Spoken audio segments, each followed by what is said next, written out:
భారతరత్న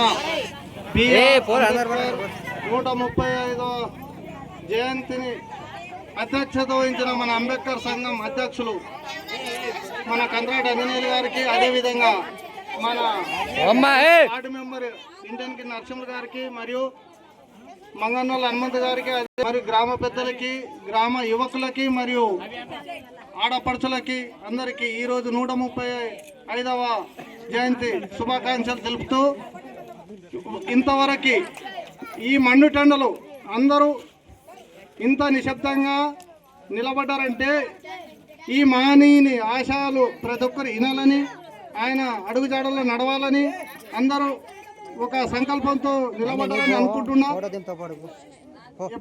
ఏది ఏమైనా మన గ్రామంలో ఎప్పటికీ ఏ ప్రోగ్రాం చేసుకున్నా ఇదే విధంగా అందరూ కలిసికట్టుగా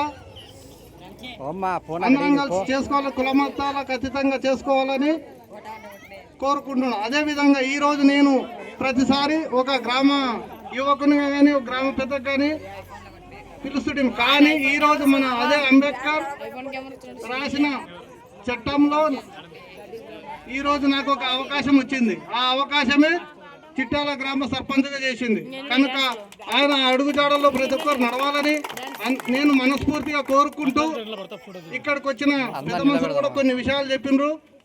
మీరు అందరు చక్కగా అయినారు కాబట్టి మీకు ఏది మంచిగా అనిపిస్తే దాన్ని అమలు చేయాలా, ప్రతి ఒక్కరు చెడ్డగా అనిపిస్తే దాన్ని పక్కకు పెట్టండి.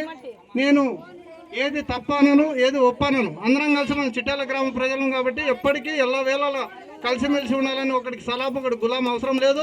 మనం అందరం కలిసికట్టుగా మన చిట్టాల ప్రజలు ఇక్కడ కాదు, మనం హైదరాబాద్లో కలిసిన కూడా మామ చిన్నప్ప అనే భావంతో కలుసుకుంటాం కాబట్టి, బొంబాయిలో కలిసినా ఎక్కడ కలిసినా ఇదే మనస్ఫూర్తిగా చిట్టాల్లో కూడా మనం ఎక్కడ కలిసినా తల్లి పిల్లలకు ఉండాలని, కులమతాలకు అతీతంగా అందరం కలిసికట్టుగా ఏ ప్రోగ్రాం చేసుకున్నా ఇదే విధంగా చేసుకోవాలని మనస్ఫూర్తిగా కోరుకుంటూ సెలవు తీసుకుంటున్నాను. జై హింద్, జై భారత్.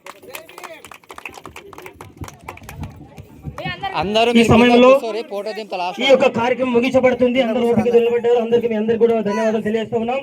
ఈ సమయంలో తాను ఒక నెల నుంచి శ్రమపడుతూ తన పని తను చేసుకుంటూ పిల్లలకి అంబేద్కర్ చరిత్రలో భాగంగా పిల్లలకు డాన్స్ నేర్పేటువంటి డాన్స్ మాస్టర్ మన పసుల నరేష్ గారిని మన గ్రామ పెద్దల సమక్షంలో సన్మానం చేయాలని కోరుతా ఉన్నాం. కనుక మన అంబేద్కర్ అధ్యక్షుడు అంజి గారు మరి నరేష్ గారిని సన్మానించవలసిందిగా కోరుతా ఉన్నాం. ఈ సమయంలో నిజంగా నరేష్ కున్న భావాలు భావజాలము చాలా గట్టిది. ఇలాంటి వ్యక్తిని ఇంకా ముందు